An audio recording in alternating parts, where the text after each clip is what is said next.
सीधा रुक करेंगे जहां बीजेपी पीसी कर रहे, क्या कुछ कह रहे हैं सुनाते हैं आपको। 4 दिन की पुलिस कस्टडी स्वीकार कर ली है।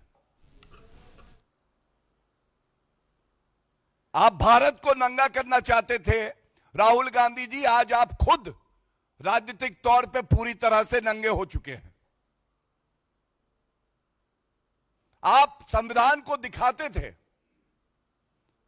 कभी संविधान पढ़ते, कभी जानते उसकी मूल भावना क्या है, कभी समझते अभिव्यक्ति की आजादी और विरोध, इसकी भी एक मर्यादा और सीमा होती है। सबसे पहले संविधान की प्रतिलिपि है, राहुल गांधी जी ने कभी पढ़ी नहीं। यह देश का दुर्भाग्य है, मैं पुनः कहूंगा कि भारत का नेता प्रतिपक्ष भारत की सबसे कमजोर कड़ी है। यह हमारा दुर्भाग्य है कि राहुल गांधी जैसा व्यक्ति भारत का नेता प्रतिपक्ष है। राहुल गांधी जी, ये केवल आपके लिए पढ़ रहा हूं, भारत का हर नागरिक इस संविधान का पालन करता है, उसे अपने जीवन में उतारता है, क्योंकि यही वो सूत्र है जो हर भारतीय को एक दूसरे से बांधता है।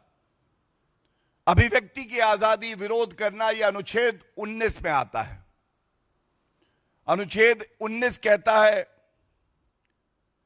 All citizen shall have the right to freedom of speech and expression. लेकिन आर्टिकल 19(2) का क्लॉज कहता है, सब्जेक्ट टू पब्लिक ऑर्डर। यहां पब्लिक ऑर्डर की बात बिल्कुल थी, पूरे विश्व के हेड ऑफ स्टेट्स वहां थे। आप उस व्यवस्था को भंग करना चाहते थे, और भगवान ना करे अगर कोई अनहोनी घटना हो जाती तो यही राहुल गांधी चाहते थे कि जो भारत की छवि है उस पे भट्टा लगे, दाग लगे।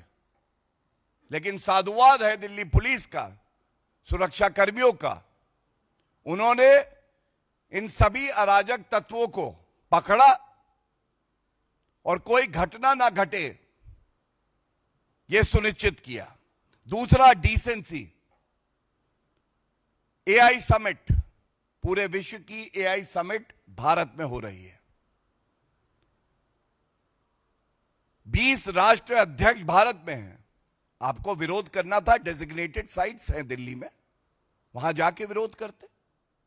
स्थान, समय, क्या यही समय था? वो मुद्दा आप एआई समिट खत्म होने के बाद भी उठा सकते थे, पहले भी उठा सकते थे। और डिसेंसी, आप भी ये बात मानेंगे, मैं नाम नहीं लूंगा क्योंकि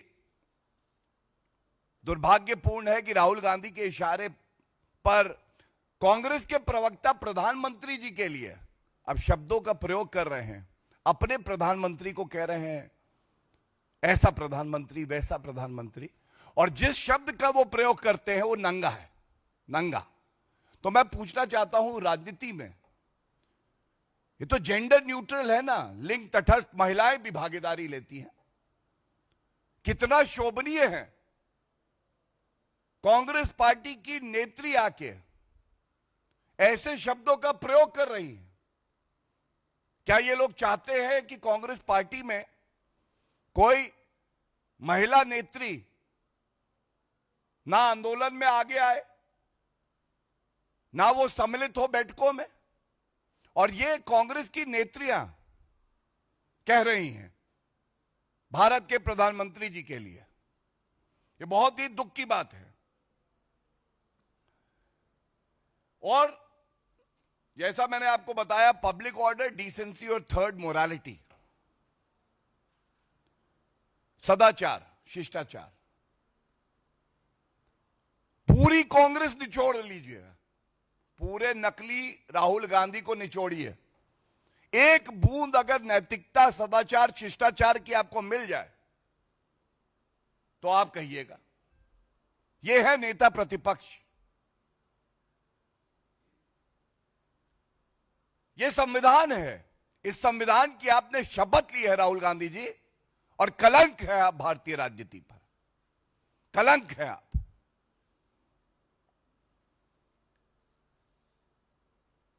देखिए, राहुल गांधी नकारात्मक राजनीति करते करते एक भस्मासुर की तरह है, और जब भस्मासुर इनको जनता कहती है तो वो क्यों कहती है मैं आपको बताता हूं। सबसे पहले इन्होंने कांग्रेस पार्टी को पूरी तरह से नष्ट कर दिया। जो कई दशकों तक मेहनत करके कांग्रेस के लीडर ने कांग्रेस पार्टी को खड़ा किया था, इस भस्मासुर ने सुनिश्चित किया केवल वो राजनीतिक वृक्ष नष्ट ना हो, उसकी जड़ें भी मैं खत्म कर दूंगा। भस्मासुर राहुल गांधी, केवल वही ये कर सकते थे। इसके बाद इंडी अलायंस, जिसको जनता घमंडिया कहती है, उसका हिस्सा कांग्रेस पार्टी बनती है, और इन्होंने सुनिश्चित किया महाराष्ट्र में उद्धव ठाकरे की पार्टी, वहां पे शरद पवार की पार्टी, दिल्ली में गठबंधन किया, अरविंद केजरीवाल को निपटाया, लोकसभा में सारी सीटें हारे। फिर बिहार गए, तेजस्वी को पकड़ा, पूरी तरह से नष्ट कर दिया आरजेडी को। अब समाजवादी पार्टी की तरफ नजर घुमाई है, उसको नष्ट करना है। तो कल मैं देख रहा था, उत्तर प्रदेश में विपक्ष में हैं, लेकिन अखिलेश यादव जी ने भी कन्नी काटी। उन्होंने कहा ये जो अराजकता, जो नंगई की राजनीति राहुल गांधी कर रहे हैं, ये अशोभनीय है। कन्नी काटी, क्योंकि भस्मासुर राहुल गांधी जहां जाएंगे, कांग्रेस को तो नष्ट कर चुके हैं, ये उस पार्टी का भी नष्ट होना सुनिश्चित करेंगे। और हम सब जानते हैं किस तरह से वरिष्ठ नेत्री कांग्रेस पार्टी की मार्गरेट एल्वा जी ने कल एक बयान दिया और कहा कि कांग्रेस पार्टी ये वो कांग्रेस पार्टी नहीं,